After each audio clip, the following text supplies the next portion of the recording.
ቤዛ በፍጹም ሱራፌል እዛ እስር ቤት መቆየት የለበትም፣ 40 ሚሊዮኑን ብር መስጠት አለብን እያለች ነው።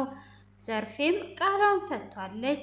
ሬሳውንም እቤቷ አምጥተው እንዳስገቡና 40 ሚሊዮኑ ብር እነ ሱራፌል ቤት እንዳለ ሁሉንም ነገር ያለውን ከተናገረች በኋላ ሉላም ከዛ ቤት እንድትወጣና ቤዛ መንትያ እህቷ እንደሆነች እንዳትናገር አዳዲስ እቅዶችን አውጥተው ይገኛሉ። ሰላም ሰላም! ውድ የተወደዳችሁና የተከበራችሁ የሙላት ዩቱብ ቻናል ተከታታዮች ሰላማችሁ ባላችሁበት ዓለም ዳርቻ በጥፍ ብዝት ይበልላችሁ እያልኩኝ ቀጣዩን ክፍል ይዤ ቀርብ ያለው እስከ መጨረሻ ድረስ እንድትከታተሉኝ ስል በአክብሮት ጋበዝኳችሁ። በባለፈው ክፍል ሱራፌል ሰርግ እያደረጉ እያለ ፖሊሶች መጥተው ወስደውት ነበረ።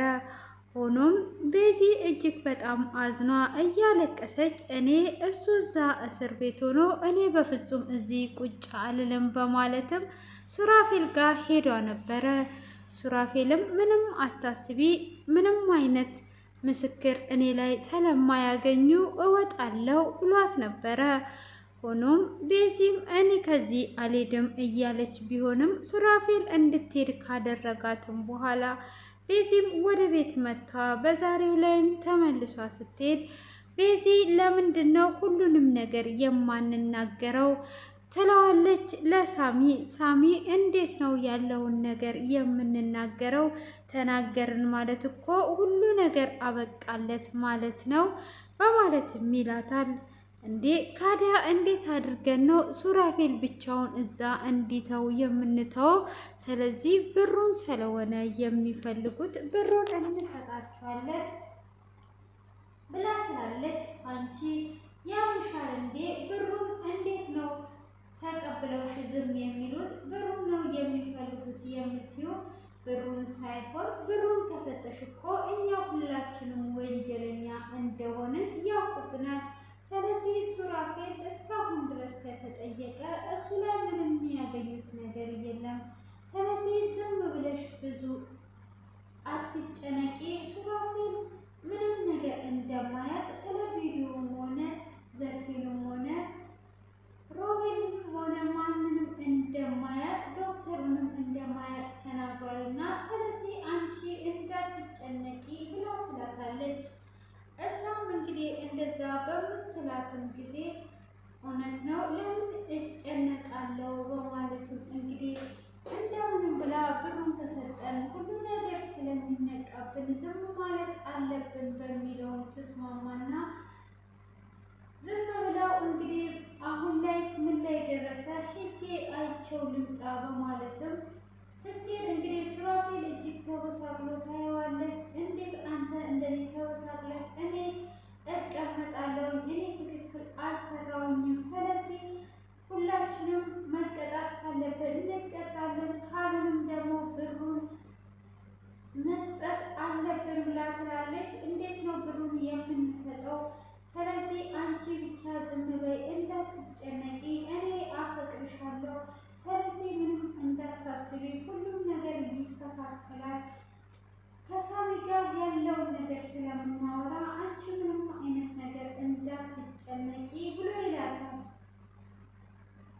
እሷም እሺ በቃ አንተ ካልከኝ፣ ሆኖም ራስን ጠብቅ፣ እንደዚህ ተወሳቅለማ እንድትቀር በፍጹም አልፈልግም በማለትም ትለውና ወደ ቤቷ ትመለሳለች። ግቡ እያሉ ነው ይላትና እሷም እሺ በቃ እንደዛ ከሆነ አሁን ወደ ቤት መሄድ አለብኝ ብላ ቤትም ከደረሰች በኋላ ብቻዋን ቁጭ ብላ ምግብም አልበላም ስትል ሉላ ግዴታ መብላት አለብሽ ብላ ብትላትም እምቢ ትላትና ሉላም ጁስ ታመጣላታለች።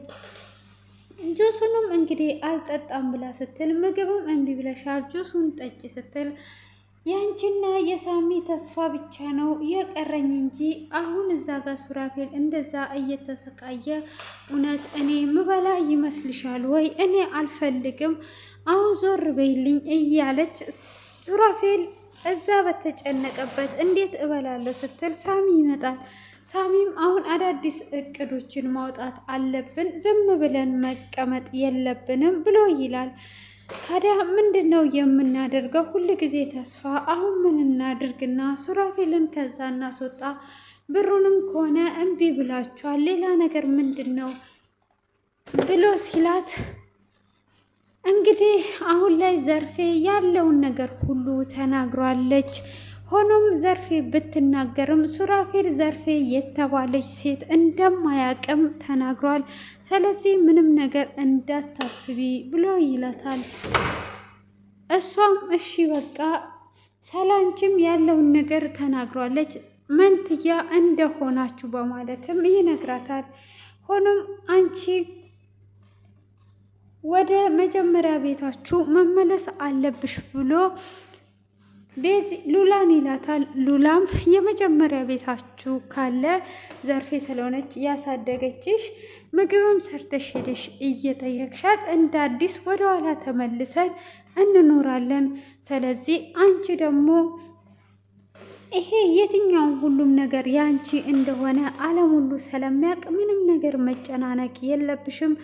ሆኖም እሷን እንደማታውቂያት ብቻ ትናገሪያለሽ ብሎ ይላታል። እሷም በዛ እንግዲህ ተስማማና ትሄዳለች ማለት ነው። ወደዛም ከሄደች በኋላ እንግዲህ ያለችበት ሄዷ ዘርፌን ትጠይቃታለች። ዘርፌንም ምግብ ይዟ ስትሄድ አልሞትም አልኩሽ እንዴ?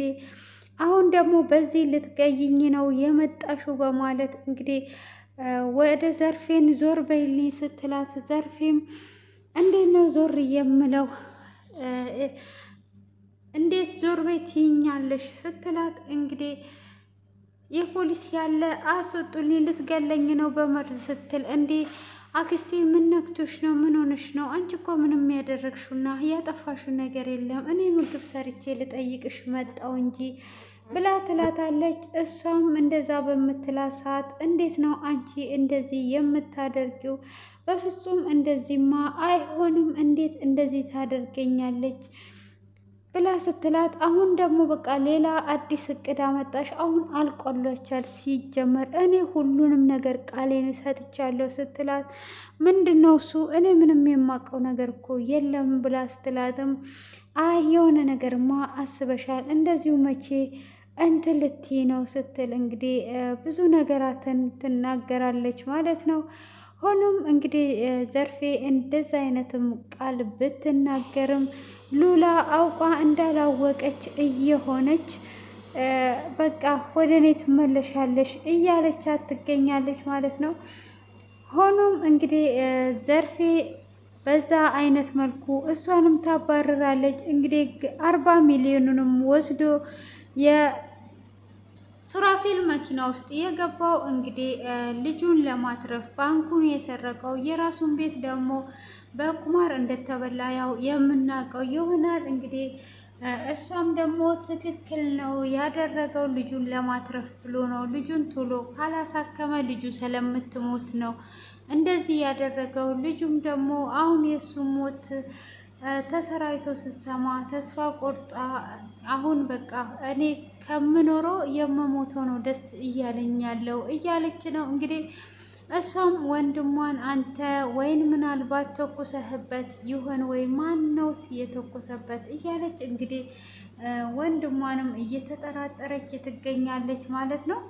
ሆኖም እንግዲህ እሷም 40 ሚሊዮኑ ብር የት ነው ካዳ ያለው? 40 ሚሊዮኑን ብር ምን አድርጋችሁት ነው ያለው ብላ ስትልም 40 ሚሊዮኑ ብር የት እንዳለ ባላቅም አሁን እንግዲህ ተጠቁሞ የተያዙ ልጆች አሉ። እንግዲህ 40 ሚሊዮኑ ግን ምን ውስጥ እንደገባ አናቅም። ያ 40 ሚሊዮኑ ብር ሲመጣ ልጄ ትታከምበታለች ስትል ይሄ የወንጀል ብር ነው፣ ወንጀል የተሰራበት ስለሆነ ወደዛው ነው እንጂ የሚመለሰው ልጅሽ የምትታከመው ብንለምንም ለምነን እንጂ እኛ እያለን ምንም አትሆንም እያለ እንግዲህ ይላታል። እሷ ደግሞ 40 ሚሊዮኑን ብር ለመውሰድ እያሰበች ነው። ሆኖም እንግዲህ ሱራፌል ዘርፌን እንደማያውቃት ድርግም አድርጎ ክዶ ባለበት ዘርፌንና ሱራፌልን አንድ ላይ አገናኝቶችን ሴትዮ አታውቃትም ወይ ብሎ ሲለው እኔ በፍጹም አላውቃትም ብሎ ይላል። እሷ ደግሞ አዎ አሁን ላይ ንብረቶችን ስለወሰዱ የት ያቀኛል እንጂ በደንብ አድርጎ ነው የሚያቀኝ። ስለዚህ ሁሉንም ነገር አውቆ ነው እንደዚህ የሚያደርገው። እኔ እሷን በፍጹም አላቃትም፣ ዛሬ ብቻ ነው ያየዋት። ስለዚህ ምንም የማውቀው ነገር የለም ብሎ እንግዲህ ሱራፌል ሽምጥጥ አድርጎ ሲክድ እንዴ ያሟል እንዴ ሴጣን ነው ብላ ስትል እንግዲህ ራሷ ወይን ሴጣን ሆና ወይን አብዳ ነው እንጂ እንዴት ነው ሳታቀኝ እንደዚህ የምትለኝ እያለ ነው። ሆኖም እንግዲህ እሷ ብዙ ቃላትን ስትናገር እንድትወጣ ውጪ እንድትቆይ ትደረጋለች። እሷም ወደ ውጪ እንድትወጣ ከተደረገ በኋላ ሱራፌልን ሲጠይቀው አንተ እኔ አላቃትም ካልኩኝ እኮ በቃ አላቃትም ማለት ነው ብሎ ይላል ማለት ነው።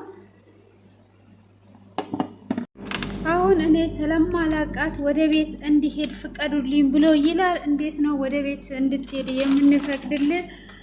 በ40 ሚሊዮን ብርና ሰውን በመግደል ነው የተጠረጠርከው። ስለዚህ በፍጹም ልንለቅ አንችልም ብሎ ሲለው ምስክር ምን አላችሁ? ምንስ ነው በእኔ ላይ ያገኛችሁት ነገር ብሎ ሲል በአንተ ላይ ያገኘነው ምስክር አለ፣ 2 ሰው መስክሮብሃል ብሎ ይለዋል።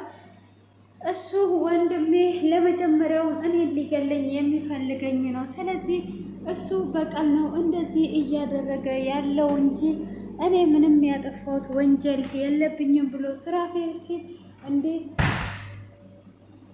ሮቤል ያንተ ወንድም ነው ወይ በማለት ሲጠይቀው አዎ ወንድሜ ነው። እሱ እንግዲህ ለበቀል እንጂ እኔ ምንም ያደረኩት ነገር የለም ብሎ ሲለውም እንዴት ወንድም ሆኖ እንደዚህ ይሄ ነገር የሆነ ነገር ይኖራል እያለ እንግዲህ እየተጠራጠረም ይገኛል። እዛ ጋም እንግዲህ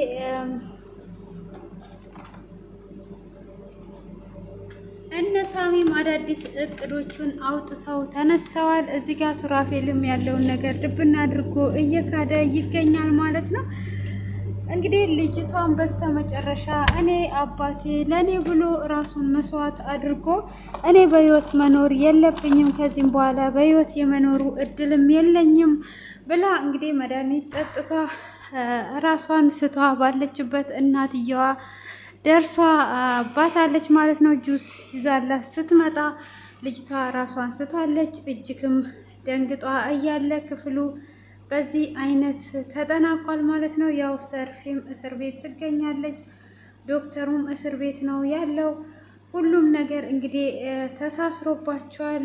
ሉላም እንግዲህ ግራ በተጋባች ውስጥ ትገኛለች ማለት ነው። በዚህ አይነት ሁኔታ ውስጥ ነው ክፍሉ የተጠናቀቀው። ልጄን እያለች እንግዲህ ልጇ ትተርፍላታለች ወይስ ትሞታለች የሚለው እንግዲህ በቀጣይ ክፍል ነው የምናየው ማለት ነው። እንግዲህ አረፋ በአረፋ ሆኗ ነው ክፍሉ የተጠናቀቀው። ውድ የተከበራችሁ ቤተሰቦቼ እንግዲህ ሱራፌል ሽምጥጥ አድርጎ ስለካደ ብቻ ሊያልፍ ይችላል ወይስ ሌላ መረጃ ሊገኝበት ይችላል? እንዴት ሆኖስ ያልፋል የሚለውን እንግዲህ ሁላችንም በጉጉት የምንጠብቀው ይሆናል ማለት ነው።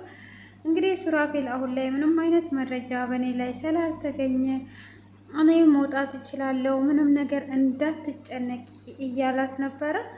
ሆኖም እንዴት እንደሚሆን እንግዲህ በቀጣይ ክፍል የምናየው ይሆናል። የዛሬው ይሄንን ይመስላል። እናንተም ደግሞ ኮሜንት ላይ አስተያየታችሁን በማስቀመጥ ቀጣይን ክፍል የምንጠብቀው ይሆናል። ውድ የተከበራችሁና የተወደዳችሁ ቤተሰቦቼ እና እያበረታታችሁኝ ስለሆነ ከልብ አመሰግናለሁ። ሁልጊዜም አስተማሪ ድራማዎች ይዤላችሁ ስለምመጣ አሁንም ሰብስክራይብ እና ላይክ ማድረጋችሁን አስተያየታችሁን ደግሞ ኮሜንት ላይ ማስቀመጣችሁን እንዳዘነጉ እያልኩኝ ለዛሬ ይዤላችሁ የቀረብኩት ይህንን ይመስላል። መልካም ምሽት ይሆንላችሁ። እኛ ሰፈር መሽተዋል ትላላችሁ እና ሰፈር ገና ቀን ከሆነ ሚስዩ ሰው ማች ቀን ነው ብላችሁ ጻፉልኝ ማለት ነው።